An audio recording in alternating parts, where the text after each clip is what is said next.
Salut à toi, j'espère que tu vas bien. Si tu regardes cette vidéo, c'est parce que tu y as probablement l'envie de lancer une conciergerie, donc un business de conciergerie, ou tu as déjà un business de conciergerie et tu essaies de te débrouiller un petit peu seul pour maximiser du coup les revenus de tes logements. Et bien aujourd'hui, on va voir comment mettre en place un logement sur Airbnb de la bonne manière, de manière optimale, parce que il y a 99% de chances que tu ne sais pas comment mettre en place un logement sur Airbnb. 99% des personnes qui ont des annonces sur Airbnb au Maroc ne savent pas réellement comment le faire ou ne le font pas à 100% parce que soit ils ont la flemme, soit ils n'ont pas les bonnes méthodologies. Aujourd'hui, je vais te montrer toutes les méthodologies pour mettre en avant ton logement sur Airbnb, mais tout se joue dans la mise en place virtuelle. Donc la mise en place virtuelle, c'est quand tu mets en place ton logement pour la première fois sur Airbnb.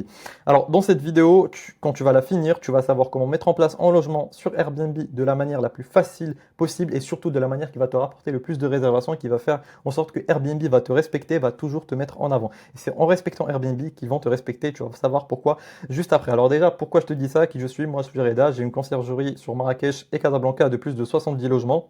On gère les logements des propriétaires qui n'ont ni le temps ni l'envie de les gérer et on prend une commission de 20% sur ces revenus locatifs. Aujourd'hui, on gère à peu près 70 logements sur Marrakech et enfin 50 logements sur Marrakech et une vingtaine sur Casablanca. On fait déjà le mois d'août, il vient de commencer, on est déjà sur 92 000 dirhams. Sur le mois de juillet, on a fait 110 000 dirhams juste en notre commission à nous parce qu'on fait les propriétaires. Donc ça, c'est ce qui nous rentre dans notre poche et ça compte pas, bien évidemment, les revenus qu'on fait sur Booking et les revenus qu'on fait à travers les réservations en cash aussi, qu'on fait aussi. Donc au total, on fait à peu près 200 000 dirhams de chiffre d'affaires par mois. Je te dis ça juste pour que tu saches que je sais comment mettre en place un logement et c'est pas uniquement pour ça qu'il faut savoir, c'est aussi parce que j'ai fondé le réseau. Donc le réseau, c'est tout simplement un réseau de gestionnaires où on t'incube, où on te crée ta conciergerie, on t'apporte tes premiers logements et on t'apprend tout le métier de A à Z pour que toi aussi tu puisses devenir indépendant et vivre de ta conciergerie. Si tu es intéressé, il y a un lien en description si tu veux nous rejoindre. On a déjà plus de 120 personnes qui ont rejoint le réseau et qui vivent maintenant de leur conciergerie.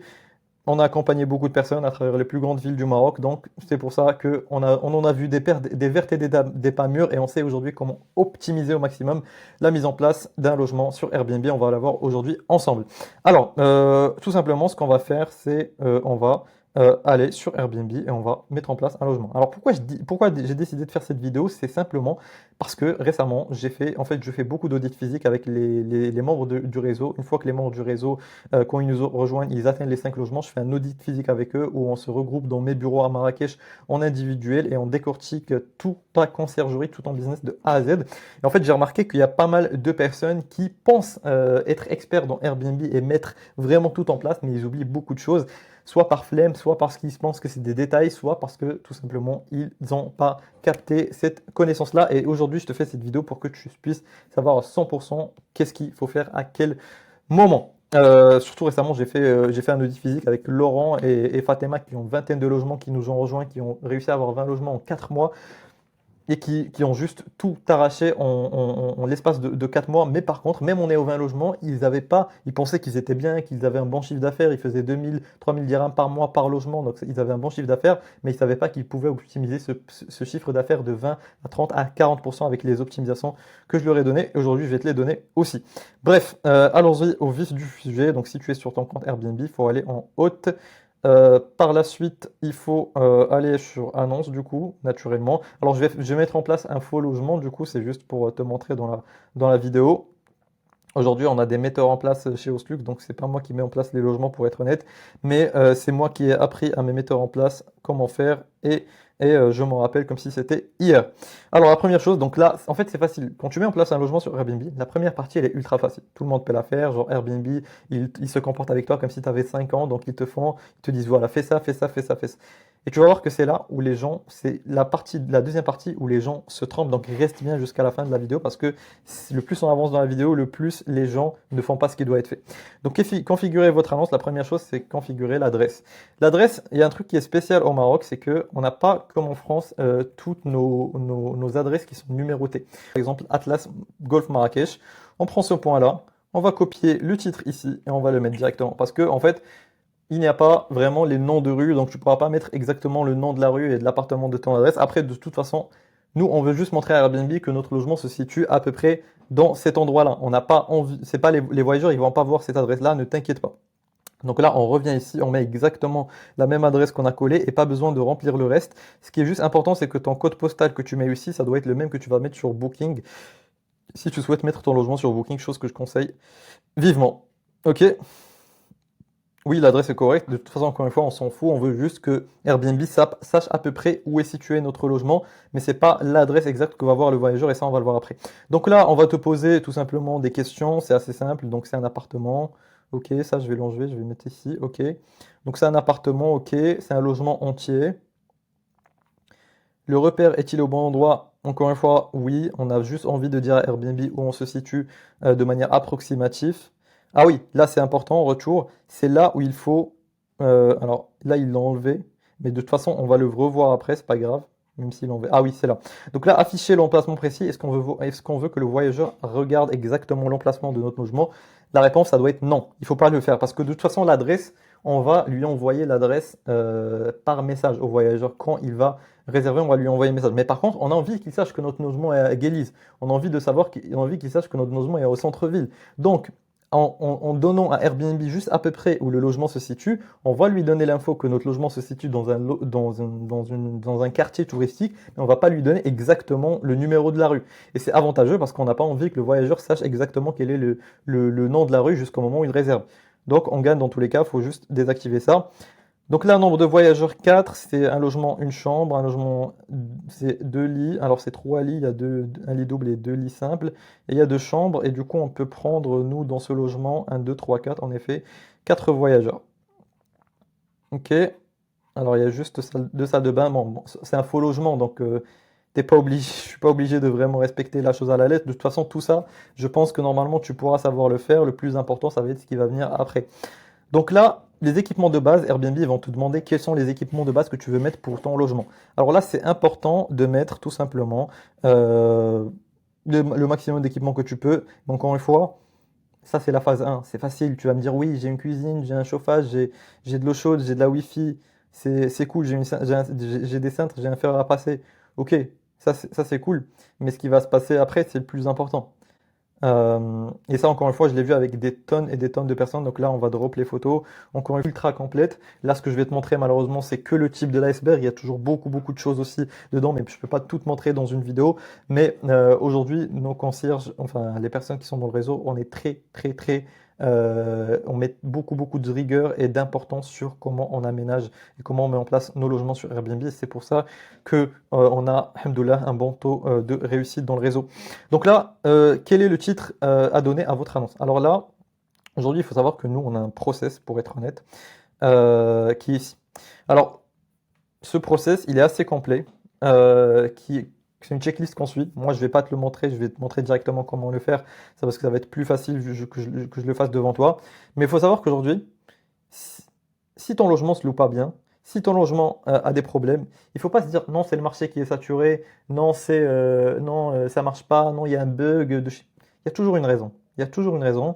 Les gens, ça fait 20 ans qu'ils disent que le marché de Paris c'est saturé, ça fait 10 ans qu'ils disent que le marché des US c'est saturé, ça fait 5 ans qu'ils disent que le marché de Dubaï c'est saturé.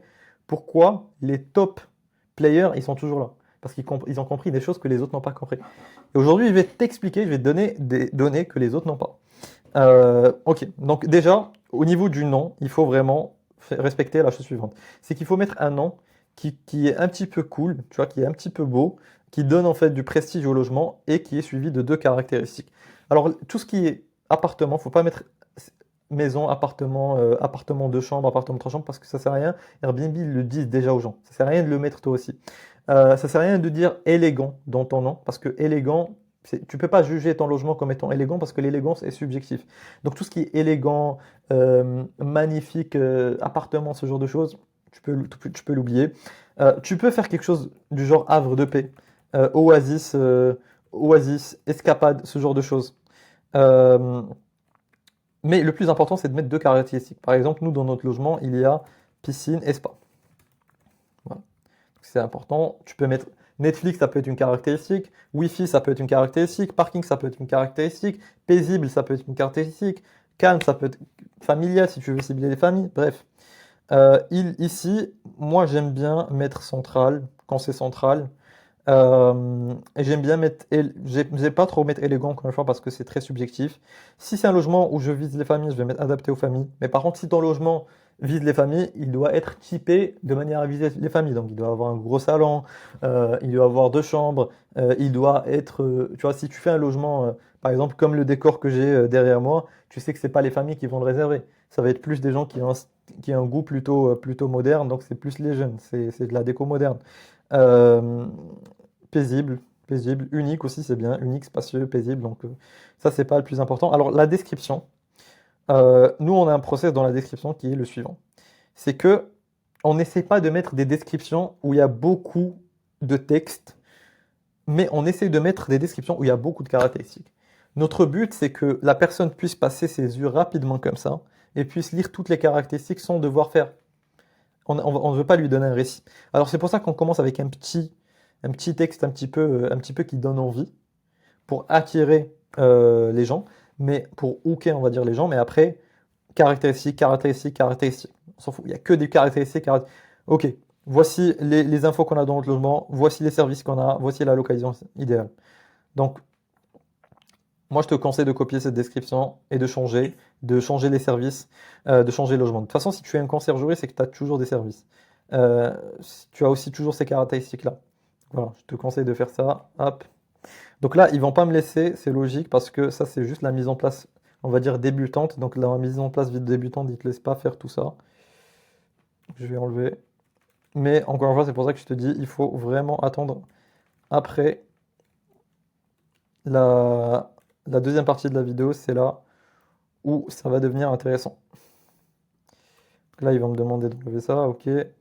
Parce qu'en fait, là, Airbnb, ils ont deux cibles. Ils ont la personne qui veut juste rapidement mettre en place son logement et donc ils lui font cet onboarding facile. Après, il y a le paramétrage un petit peu plus expert.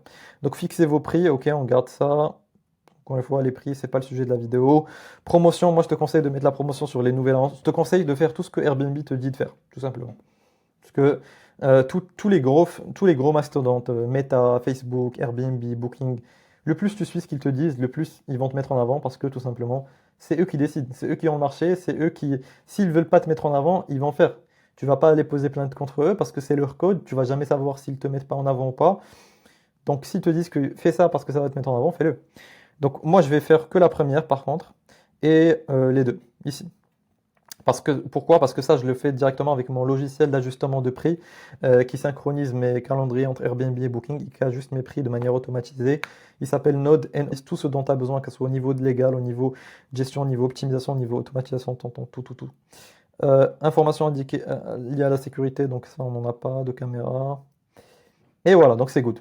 Là, à ce moment-là, il y a deux types de personnes. Si tu arrives généralement jusqu'à là et tu mets publier et tu vas t'endormir, c'est que déjà tu fais partie du top genre je pense que Airbnb va te mettre dans la 10e page. Si par exemple tu viens ici dans l'outil de modification d'annonce et tu ajoutes quelques petits trucs, là tu fais partie on va dire du top des personnes qui vont apparaître dans la 6e, 7e page. Par contre si tu passes chose par chose et tu fais exactement ce que je vais dire, là tu vas faire partie du 1% des gens. Donc déjà ici on va créer ma visite photo. Hop.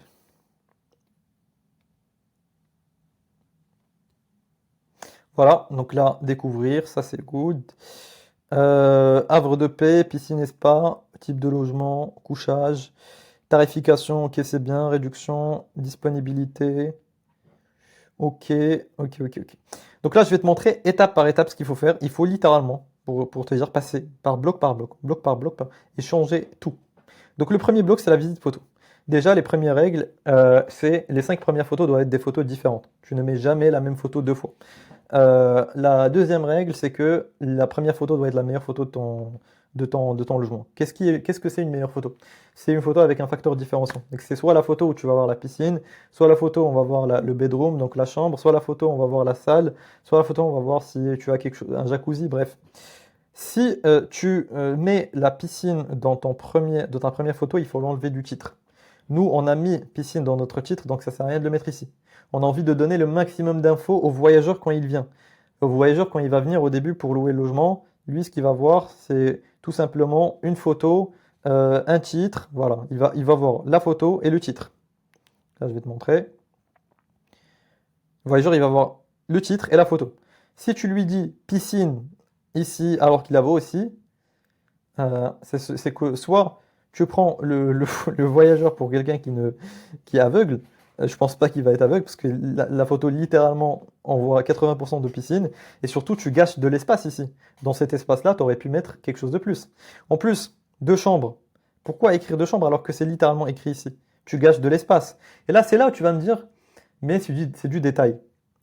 Eh bien, il faut savoir que quand tu dis c'est du détail, eh ben, quand il y a des gens qui sont loués à 100% et qui sont loués à 20% de plus que toi, c'est parce qu'ils ont regroupé beaucoup de petits détails comme ça, qu'ils les ont tous appliqués, qu'ils ont tout simplement compound sur ça, donc ils ont utilisé l'effet cumulé, donc le fait qu'ils ont fait ça, plus ça, plus ça, plus ça, plus ça, plus ça, plus ça, et du coup ça fait une exponentialité d'évolution, et derrière, bah, toi, t'es dans la touche. Bon, quand je dis toi, je te parle pas à toi réellement qui regarde la vidéo, je parle juste je parle à toi comme si tu étais quelqu'un que j'aimais. Et quand j'aime quelqu'un et qui fait pas bien les choses, je n'aime pas ça. Donc c'est pour ça que je parle de cette manière et surtout parce que j'ai vu beaucoup de gens faire beaucoup de choses qui sont pas bien. Et c'est pour ça que nous, aujourd'hui, dans notre réseau, on a des étapes. En fait, c'est pas une formation, c'est tu rentres, tu as un appel individuel avec un coach qui te crée ta structure. Après, tu as un appel individuel pour créer ton site web. Après, tu as un appel individuel, on fait tout pour toi. Et surtout, à chaque step, on a un appel avec toi pour voir. Est-ce que tu as bien fait la step d'avant? Voici la step qu'on a fait pour toi. Et voici la prochaine étape. Et par exemple, il y a une étape où on check, on audite ton logement. En fait, on met en place pour toi ton logement. Donc ça, bah, d'ailleurs, dans le réseau, c'est nous qui le mettons en place pour toi. Mais en plus, quand c'est toi qui vas mettre en place ton deuxième logement, par exemple, ou ton troisième logement, on va venir faire un audit pour voir si tu fais bien les choses. Et aujourd'hui, ça, c'est des choses qu'on ne fait pas passer, qu'on laisse pas passer. Bref.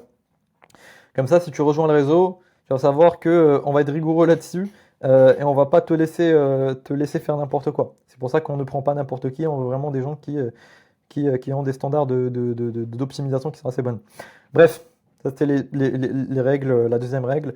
La troisième règle, c'est que chaque photo doit être un logement différent. Sur les 10 premières photos, ne pas mettre deux fois la photo du salon, ça sert à rien, sauf s'il y a une vue du salon qui ajoute une caractéristique en plus. Sauf si, par exemple, une des vues des salons, tu as le jacuzzi ou tu as une vue panoramique et la deuxième vue, tu as la télé, là je comprendrais.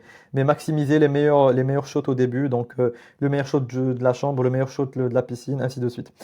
Règle numéro 3, les captions. Il faut ajouter toujours des captions ici. Donc, toujours mettre une description pour chaque photo. Pour les 10 premières photos, tu vas me dire, mais non, mais c'est long, etc. Alors oui, c'est long. C'est ce qui, encore une fois, fait la différence entre quelqu'un qui va avoir de beaux logements qui marchent ou pas. Mais deuxièmement, en vrai, je t'avoue que c'est long, donc je vais te montrer comment je fais. Alors tu screens ça, tu prends un screenshot, tu vas sur ChatGPT et tu lui demandes, mets-moi les captions de ces photos. Moi, je ne vais pas attendre qu'il le fasse. Bref, tu as compris, dans chaque photo, il faut mettre une caption. Donc ça peut être belle chambre avec ça, avec ça, avec ça. Maintenant que tu as fait ça, on revient dans la nom. On va faire vite. Titre, on a parlé des règles. Le nom interne, c'est pas important. D'ailleurs, là, on a rempli que 30 sur 50, donc on peut ajouter plus de choses, même si la majorité des gens, vu qu'ils sont sur téléphone, ils vont voir uniquement cette partie-là, les 30 premiers caractères. Mais voilà, on peut ajouter quelque chose pour les gens qui ont un gros téléphone ou un iPad ou un PC. Piscine et spa, Netflix, calme. Voilà, le maximum de caractères, limite même havre de paix, t'es pas obligé de le faire. Moi quand je vois qu'un logement il marche pas comme je le veux, je mets un max de caractéristiques. J'ai juste envie que les gens réservent. On veut que la personne réserve, c'est le plus important.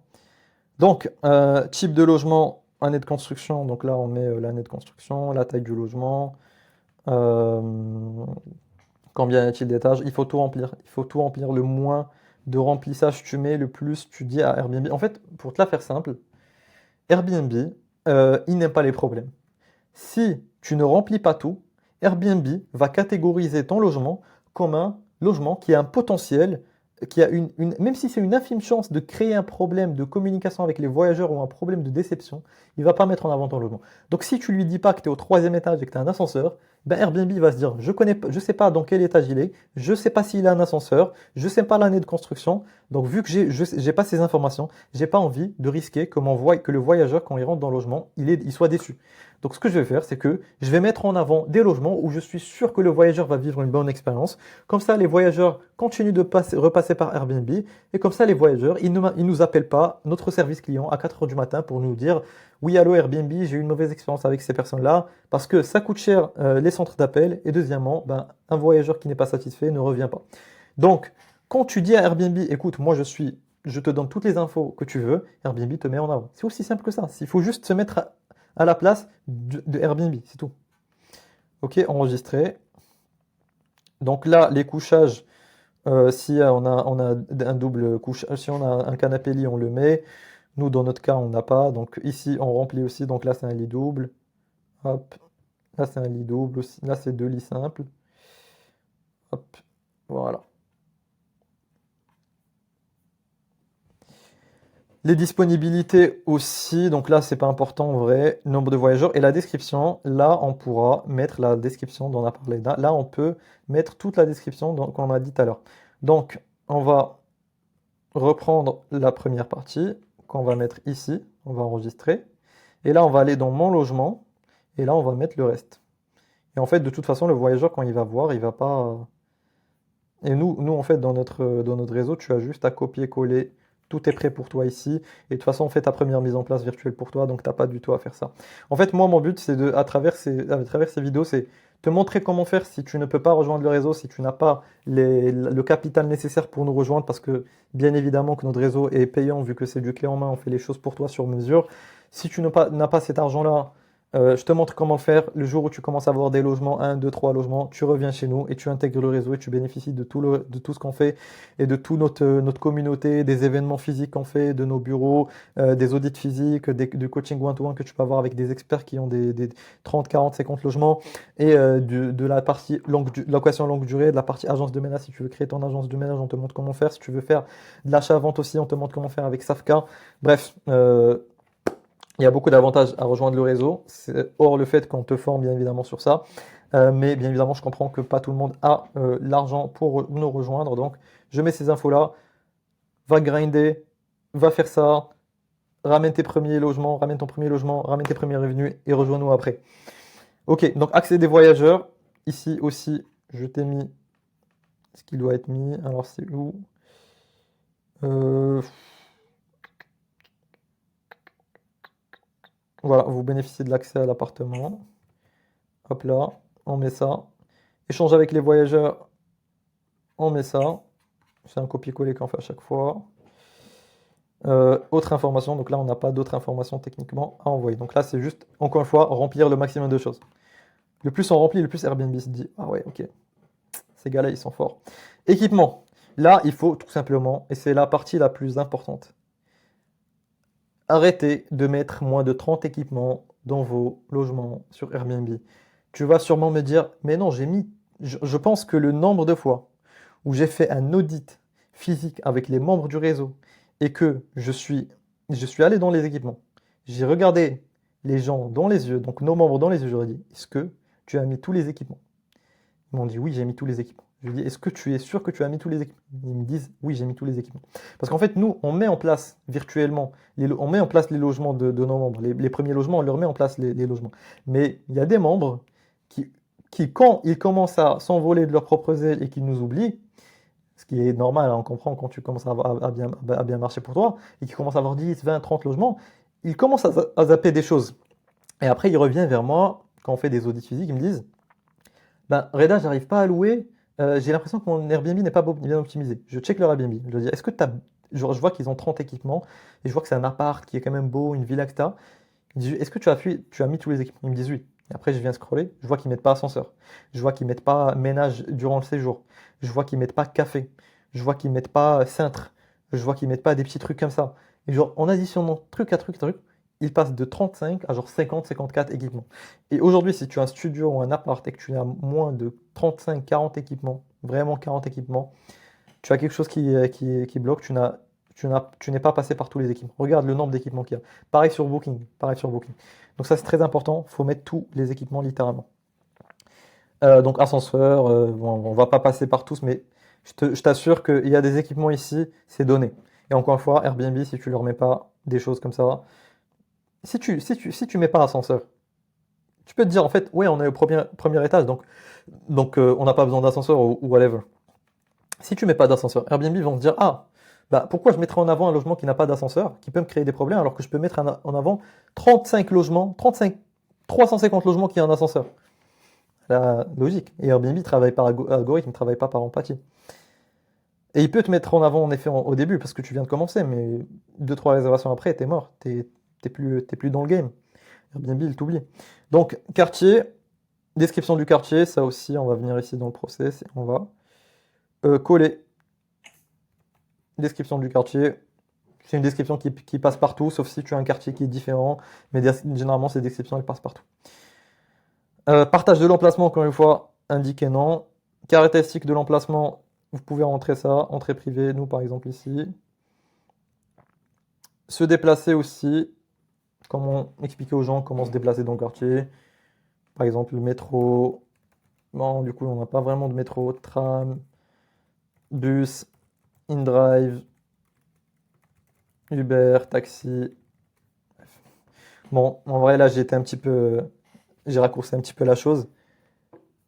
Mais hop, on ajoute le code, bien évidemment, si on a un code. Donc, généralement, c'est le propriétaire, le code. Paramètres de réservation, utiliser la réservation instantanée. Règlement intérieur, oui, non. Ça dépend de est-ce que vous acceptez les animaux ou pas. Ça, généralement, tu as dû le voir avec le propriétaire avant. Événement autorisé, non. Autorisation de fumer, vapoter, non. Au calme doit être respecté, oui. Photographie et commercial, tout autorisé. Ça dépend encore une fois de ce que vous avez vu avec le propriétaire en vrai. Règles supplémentaires, bien évidemment, j'ai pas besoin de vous le dire, mais au Maroc, il y a des règles euh, qui sont assez connues, hein, c'est les couples non mariés. Alors c'est un grand débat, est-ce que les couples non mariés, c'est vraiment légiféré comme étant illégal ou pas? On va pas rentrer dans le débat, le plus important c'est que les grands hôtels le font. Si les grands hôtels le font, c'est que peut-être il y a une raison. Sécurité, ok. Et conditions. Ça, c'est important aussi. Ici, ne mettez jamais limité ou ferme. C'est soit flexible, soit modéré. Je comprends. En fait, ici, c'est les conditions d'annulation. Donc, est-ce qu'on peut annuler un logement un jour avant, 5 jours avant? Est-ce que, en fait, le voyageur, il a droit d'annuler quand sa réservation, tout en étant remboursé? Est-ce que s'il annule un jour avant, il est remboursé? Est-ce que s'il annule 5 jours avant, il est remboursé? Moi, je comprends de ne pas mettre flexible parce que c'est vrai que avoir une réservation et que le voyageur peut annuler à la dernière minute, ça peut être embêtant. Mais par contre, faut pas mettre limité. Pourquoi? Ben, on va tester. Ah, il a enlevé. On va tester ferme. Ok, ils ont enlevé. Voilà, c'est là où tu vois Airbnb, ils s'en foutent maintenant des gens. En fait, avant, quand tu cliquais sur limité, Airbnb te disait fais gaffe, si tu mets limité, ton logement va diminuer en visibilité parce que ben, naturellement, ils vont mettre plus en avant encore une fois les logements où les voyageurs peuvent annuler leur réservation. C'est pour la même logique. Airbnb veut que voyageurs soient contents, donc Airbnb veut que voyageurs aient les meilleures modalités au monde. Donc si tu mets limité, voyageur a potentiellement peu de chances d'être content, donc toi, Airbnb pas content, donc toi aussi moins mis en valeur. C'est pour ça que c'est très important de mettre soit modéré, soit flexible. Moi j'aime bien mettre modéré, ouais, je mets partout. Je mets pas nécessairement ça, option non remboursable, même si ça peut être pas mal de faire si tu veux vraiment optimiser. Ok, donc là tu as rempli toute la partie la plus importante. Ça c'est tout ce que voit le voyageur avant de réserver. Maintenant, le guide d'arrivée, c'est tout ce que voit le voyageur après avoir réservé. Et là, le guide d'arrivée, euh, tu peux me dire, ok, ben, le plus important, c'est ça. Parce que le guide d'arrivée, c'est bon, le mec, il a déjà réservé. Mais non. Airbnb, si elle sait que tu as un guide d'arrivée qui est rempli, dans la même logique, elle sait que le voyageur, quand il va réserver, il va avoir beaucoup de facilité à rentrer dans le logement et il n'aura pas besoin, d'encore une fois, appeler Airbnb parce qu'il n'arrive pas à trouver le code du check-in, parce qu'il n'arrive pas à trouver le code du Wi-Fi, parce qu'il est perdu à 3 heures du matin. Bref, tu as compris. Donc le plus d'infos on donne, le mieux c'est. Donc itinéraire, on va venir donner l'itinéraire exactement à la personne comment il va rentrer dans le logement. Ça peut être une vidéo d'accession, un lien Google Maps. C'est là justement où on va mettre le lien Google Maps exact. Ça peut être l'adresse exacte, le maximum de précision. La procédure d'arrivée, là c'est soit serrure connectée, boîte à clés ou personnel, check-in physique. Moi, je conseille toujours d'avoir un check-in automatisé parce que ça te met plus de visibilité sur Airbnb, même si tu veux faire un check-in physique, mais quand même une boîte à clés ou une serrure connect. Parce que Airbnb va te mettre en avant, comme une fois, parce que du coup, elle sait que dans le pire des cas, s'il y a un problème ou ton welcomer ou toi, t'es pas disponible pour aller faire le check-in physique ou le concierge de la résidence n'est pas disponible, elle sait que c'est pas grave, il y aura quand même une boîte à clés, donc encore une fois, le voyageur aura une plan de secours. Et bien, même pour toi, hein, au cas où vraiment, réellement, il y a des aléas de la vie qui font que tu n'es pas disponible, que tu n'habites pas sur place, tu gères ta conciergerie à distance, la boîte à clés, c'est toujours bien. Information sur le Wi-Fi aussi, maximum d'infos sur le Wi-Fi. Manuel de la maison, moi ici, j'aime bien mettre, je vais te montrer, je sais pas si c'est dans le process. Alors non, ça, c'est pas dans le process. Mais moi, j'aime bien mettre ici localisation, etc., etc. Donc, localisation, vidéo d'accession, euh, adresse exacte. Et le code de la boîte à clés. Je mets tout dans le manuel de la maison. Et je le mets aussi dans l'itinéraire. Règlement intérieur, donc ça on l'a fait. Instructions de départ aussi, des instructions de départ. C'est pas le plus important. Euh, Moi je vais mettre que rendre les clés. On est assez flexible avec les voyageurs, surtout au Maroc. Les gens ils ont un petit peu ce côté luxe où ils doivent rien faire, ils doivent laisser les aides ménagères, ils doivent laisser l'agence de ménage faire. Nous on joue le jeu, on a une agence de ménage qui gère nos logements, qui gère les logements du réseau, donc c'est pas grave.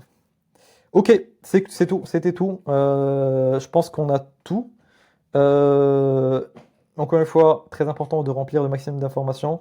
Si avec tous ces trucs-là, tu as rempli et que tu n'arrives pas à te louer, fais des réductions, tout simplement. Fais des fausses réductions. Tu vas me dire, mais il y a déjà des réductions. Ou non, le logement, il va être trop peu cher. Bah, c'est pas grave. Hausse le prix de 10% et fais une réduction de 10%. C'est simple. Sinon, si même en faisant ça, ton logement n'est pas loué, c'est que ton prix, il n'est pas logique par rapport au marché. C'est aussi simple que ça. Donc va voir sur Airbnb, fais genre que tu es un voyageur, regarde s'il y a des logements qui ressemblent à ton logement et qui sont meilleurs et qui sont loués au même prix ou moins. Bah, ça veut dire que les Airbnb ils vont faire louer ces logements et pas le tien. Donc il faut, quand tu commences, être 10, 20%, 30% moins cher que le marché, que ton marché équivalent. Il faut être très très objectif avec toi-même et ne pas avoir d'ego. S'il y a quelqu'un qui a un logement qui est similaire à toi, faut accepter. Ok, donc voilà, c'était tout les amis. J'espère que c'était clair. Je vous dis à très très vite. Encore une fois, si vous voulez rejoindre le réseau, on fait tout ça pour vous. Si vous pouvez pas rejoindre le réseau pour des problèmes financiers ou je pense que c'est la seule raison pour laquelle quelqu'un peut pas rejoindre parce qu'il y a quand même beaucoup de choses qu'on fait dedans. Ou parce qu'il n'y a pas de place, parce que du coup, ouais, on n'a pas tout le temps de place. Là, on est en train de prendre les dernières places du mois. Donc, vous pouvez rejoindre et voilà, on se dit à très vite. Dans le cas où vous pouvez pas rejoindre, la vidéo elle est gratuite et j'en ferai d'autres. J'en ferai une aussi pour les personnes qui n'arrivent vraiment pas à louer, même s'ils sont sur Booking, etc., pour vous montrer quelle est la checklist des choses à respecter. On se dit à très vite, la vidéo a déjà été assez longue. Ciao, ciao.